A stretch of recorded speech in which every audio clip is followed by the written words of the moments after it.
It's the freestyle chess quarterfinals. It's a variant of chess where the pieces are all jumbled up. We all absolutely hate it. Sorry, love it. We love it. You will love it. It's so much fun. Don't worry if it plays with your head. And on the board to start with, Magnus Carlsen with black, Fabi with white, and we've not only got a rook tangle, but a knight tangle and a bishop tangle. They're almost devaluing the normal rarity of such positions, but this is the position we land with. You can see the clock times, 5 minutes each, plus 3 seconds back per move. The queen's already attacking a pawn. This is freestyle chess for you, and they already drew 1 game each in the longer time control, so this is now the deciding part of the match. Winner of this goes on to win, goes to the semi-finals tomorrow. Let's see this one play out. Magnus now covers the queen's attack here. We see knight c3 on the board. What do you call a group of seahorses? The collective noun for them? No clue. Do let me know if you know. Just an interesting question. The queen's got her eyes open now. Magnus talks about the importance of getting it into the game early, and this looks for some sneaky checkmate ideas. So Magnus goes f5 here. Pawn takes is played. I mean, the general principles remain true.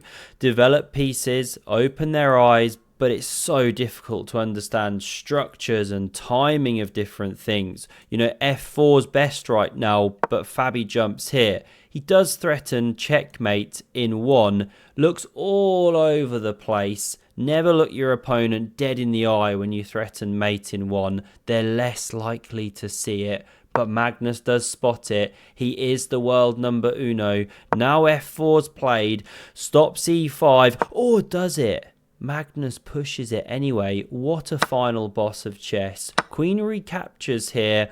And that bishop and that queen now x-ray this knight, which is only defended once. So it's a tiny bit uncomfortable. Bishop g2. Fabi whispers, stack my bishop. Castle's queenside played, because you can put the king on the normal square with the rook in freestyle chess. You just can't have any pieces in between when you castle. Bishop d5 tries to bring this queen out the corner here, if I could draw arrows, but we all feel drunk when we watch freestyle chess. Let's be honest. Look at this, by the way. Now there's a sight to make you feel sick. The actual tournament board that they use. Disgusting colour scheme. So that's why I show you in here. Bishop h6 is played here, and castle's on the board. A real rook tangle this time, so Fabi does win something. It's Jan-Henrik Buechner's used Louis Vuitton scarf. Rumour has it, it still smells of his cologne, or aftershave as we'd say in this country. What a lucky guy Fabi is. It'll keep him warm all winter. Now we see this bishop take that bishop. Queen recaptures, and this is brave. Going into a queenless endgame against Magnus Carlsen, goat of the grind, and once more we have a horse box, we have a rook tangle. It's just getting boring now. Rook e5's played, lifting, hitting that knight. It backs up here, and again there's pressure, but it's just defended. Knight e4 from Magnus offers a change in structure. You could go for it. Fabi decides no, drops back, hits the rook. Magnus spots it. Fabi maintains his great wall of Caruana there. We love to see it. This king's chilling. Now we see rook f1. And this is pure Magnus class. Because with the pawn being attacked, what's your game plan? It's weak. It's isolated. How are you going to defend it? If you push it, it's taken.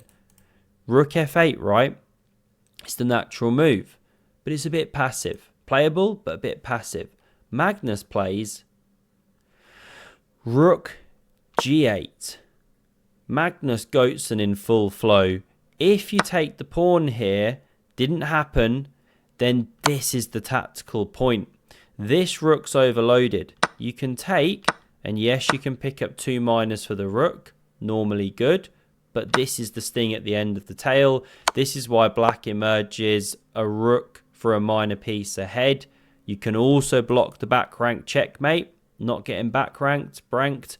Magnus has spotted it all, worked it all out. So after rook f1, rook g8, we don't see this rook take the pawn. Fabi trusts Magnus, calculates the same, and correctly he should. Hops with the knight, converges on this square. Magnus sees how powerful this guy is, challenges. Now it heads to f4. Rook under fire, heads for the d file here. So strange seeing all these central pawns undeveloped still. This is freestyle chess for you.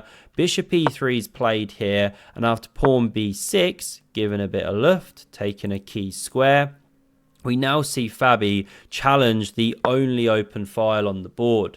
Magnus ducks away, and yes, he's seeded it here, but there's no good entry points, as you can see. So sometimes you're okay to do that. You can get away with it. Plus, he's the stronger blitz player, bullet player, wants to keep pieces on the board, complications. He's lined up with here. Who knows if you get tactics here one day? There's a little bit of something in the air. Knight g6 from Magnus. King d1 is played, and that is a bit scary. It's one of the top engine moves, fine, but the stock nest monster sees all. We humans are but tiddly, iddly, widdly, stupid, sentient beings in comparison, and we don't see all. So when you line up in the x-ray of a cannon, that's scary. King b7, always play it. Or is it king b1 and king b8? Probably got that wrong. And probably Fabi should go for a bit of c3 action, give some luft, take some squares and stuff. But he plays knight g2. Now it's all fine, but it starts getting a little out of control for Fabi because he's playing Magnus Carlsen and he pushes with f4. And it really is a nice move by the world number one, Magnus Carlsen. If you take, then you've distracted from the defense. So this is something how the line goes. Mango Chutneyson breaks through and you're in a world of pain. Here's one line here. It remains roughly level, but looks really scary. Let's run back. After f4, we didn't see takes. We saw knight g2, trying to win that pawn by different means. Now we see pawn c5, looking to dislodge this knight from here. More great chess from Magnus, not just meekly defending. It's so instructive here. King c1's one of the top moves, getting on the running shoes, but b3 played, understandable. They're just scrambling now on seconds, and b5 renews the threat. King c1 the play, get the running shoes on, head for the hills, run for your life. But in the game, Fabi plays the explosive c4. Some people often ask about that, what is that all about? Well, obviously c4, dynamite, c4 is a pawn put. Okay, yeah, doesn't matter. We see takes, pawn recaptures, and knight e5. Magnus is turning the screw, turning up the heat, squeezing the kahunas. Not literally, that would be weird. And the point is, if you take here, well, we don't need to check it out. It was played in the game.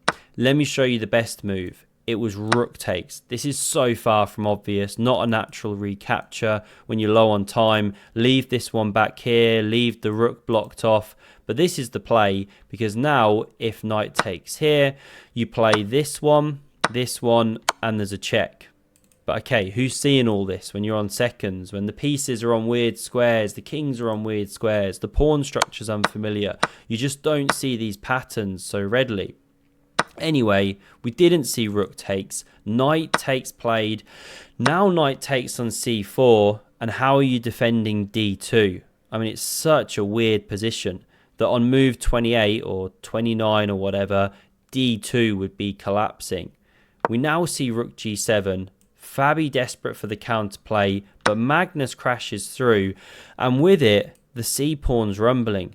Rook saves itself. Pawn c4, explosive, and it's so dire, this position, the Fabi doesn't even save his knight.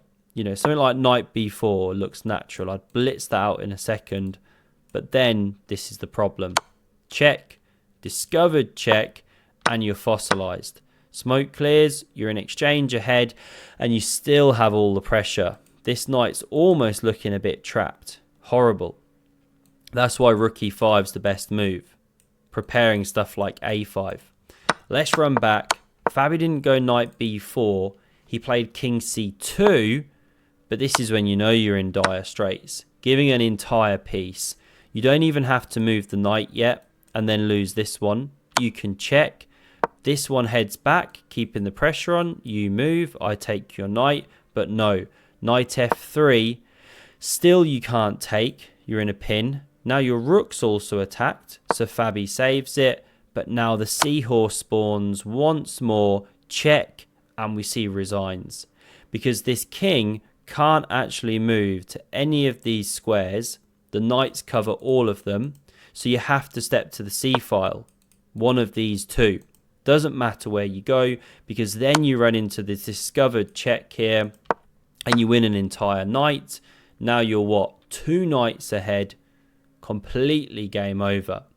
This was the final position. Magnus won this game and then the next. So he does go through to the semi-finals despite being 1-0 down after they finished the first rapid play game. Hope you enjoyed this one. Do check out the video on screen if you want some more normal chess, not with the crazy piece construction. And that's it. Thanks very much.